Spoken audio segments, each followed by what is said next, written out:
بسم اللہ الرحمن الرحیم۔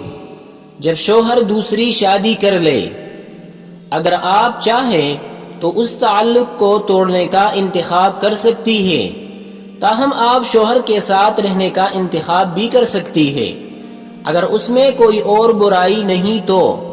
اگر آپ نے ساتھ رہنے کا فیصلہ کر لیا تو اپنی زندگی کا دوبارہ آغاز کر کے خاوند میں حصہ داری کی تکلیف کو کم کر سکتی ہے۔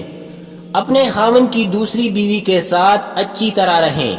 شادی کے لیے صرف دوسری بیوی پر الزام نہیں لگایا جا سکتا، اس کے ساتھ اچھا سلوک کرے اور دوست کی طرح رہیں۔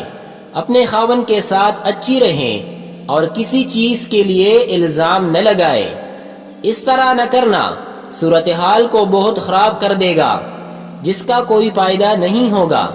ان تمام کاموں کے بارے میں سوچے جو آپ زندگی میں کرنا چاہتی تھی لیکن وقت نہیں ملتا تھا۔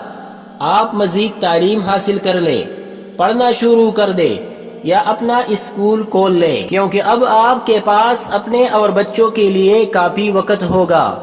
دوسری بیوی کو گھر کا خیال رکھنے دے اور گھر کی مالکہ کے رتبے سے توڑی چھٹی لے۔ وہ ہے جس نے پانی سے انسان کو پیدا کیا، پھر اسے نسب والا اور سسرالی رشتوں والا کر دیا۔ بلا شبہ آپ کا پروردگار ہر چیز پر قادر ہے۔ شوہر کی دوسری بیوی کے ساتھ اچھے اور دوستانہ تعلقات قائم کرے تاکہ جب آپ کام کے لیے باہر ہوں تو وہ آپ کے بچوں کا دھیان رکھے۔ اپنے خاوند کے ساتھ اچھی رہیں اور اپنا خیال رکھے تاکہ خاوند کو آپ میں کشش محسوس ہوتی رہے۔ اپنے بچوں کی تعلیم و تربیت میں زیادہ وقت صرف کرے۔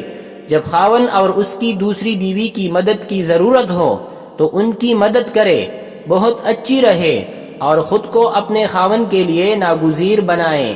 حلال کاموں میں اللہ کے نزدیک سب سے زیادہ ناپسندیدہ فعل طلاق دینا ہے۔